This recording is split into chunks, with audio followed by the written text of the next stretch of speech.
Hey everyone, welcome back to the Foundry by Forge College. So if you're working through the capstone project evaluating Gulfstream's role in transaction processing, you are in exactly the right spot. In our last lesson, we really got our hands dirty with the analysis methods, running the numbers, generating those raw insights. While today, we're shifting gears.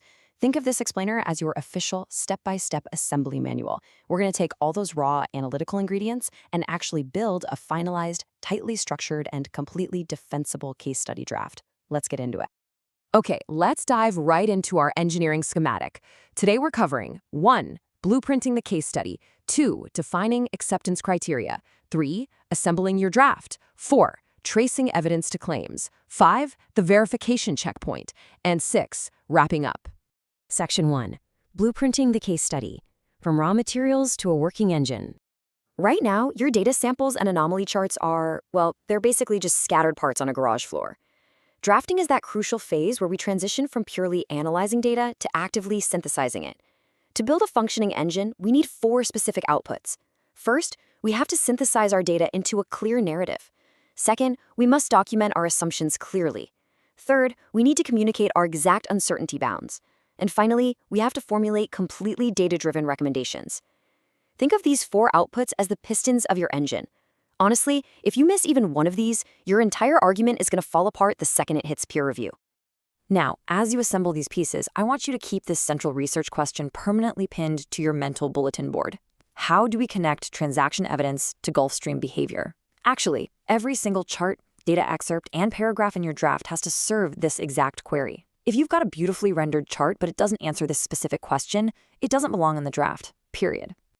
All right, moving to Section 2, defining acceptance criteria, the quality control specs. So before your document gets boxed up and shipped out, it needs some rigorous factory testing. We don't just guess if a draft is good, we test it against a 3-column matrix. Now, what's really interesting about this setup is how it translates abstract success into concrete, checkable items. Look at how this breaks down. For methods, your evidence is the scripts and excerpts, and a reviewer verifies it by literally running the capture. For findings, you provide the figures, and the reviewer recreates them.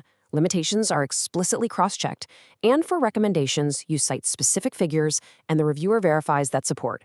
This leaves absolutely no room for guesswork.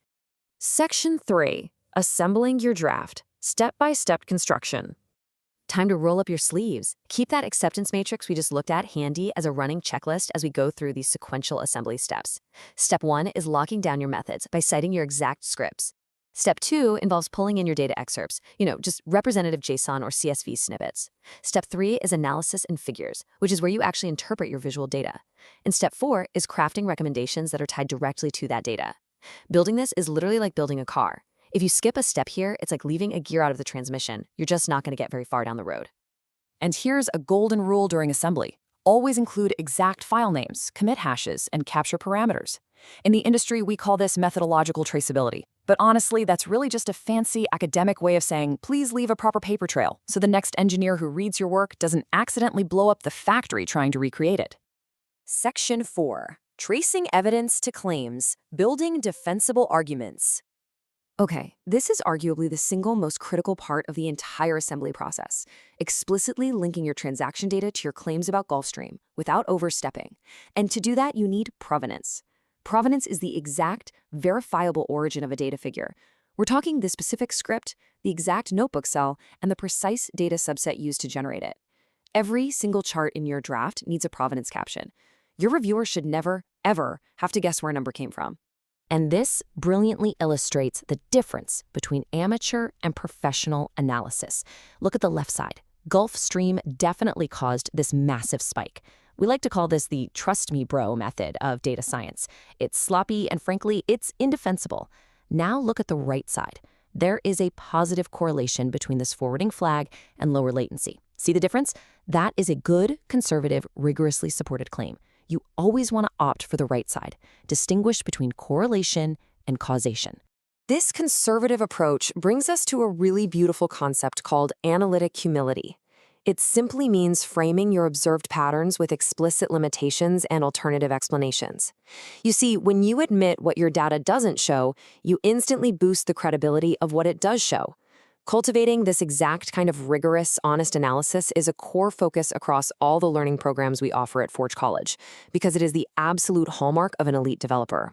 Section 5, the verification checkpoint, pre-flight testing. Consider this your final internal audit, basically a self-guided peer review before you hand the project over to someone else. So what are we checking for? 5 things. 1. Do your documented methods perfectly match your scripts? 2. Are your data excerpts completely clean of any sensitive information? 3. Are your figures easily reproducible? 4. Does every single substantive claim cite specific evidence? And 5. Is your limitations audit complete? If you pass this, a reviewer can verify your logic without ever needing to execute your code. Now, as part of that limitations audit, you want to quantify your uncertainty wherever possible. For instance, you might state that your anomaly detection model has a 4% estimated false positive rate. Stating a hard number like 4% bounds your claims securely. It tells the reader, hey, I know exactly where my data's blind spots are, and I factor them into my conclusions. That level of transparency, it is incredibly persuasive. Let's move to section 6 and see how this builds toward our conclusion. Wrapping up, ready for final polish. If you've passed that verification checkpoint, your draft is structurally sound and ready to be polished. To summarize, a highly credible case study stands on 3 unshakable pillars: reproducible methods, transparent evidence, and cautious interpretation. If you keep your claims conservative and your provenance abundant, you are going to produce an absolutely stellar case study that survives the toughest scrutiny. I want to leave you with a final, slightly provocative question to ask yourself as you review your draft. Does your draft explicitly prove the claim, or does it just point to a coincidence? Be brutally honest with yourself as you read through your work. If it's just a coincidence, we'll head back to the blueprinting phase. I really hope this explainer gave you the structural clarity to finish your project strong. Thank you so much for joining me today. And hey, I highly encourage you to visit forge.college to explore more deep dives into Gulfstream, advanced Solana concepts, and a whole bunch of other fascinating Web3 topics. Happy building!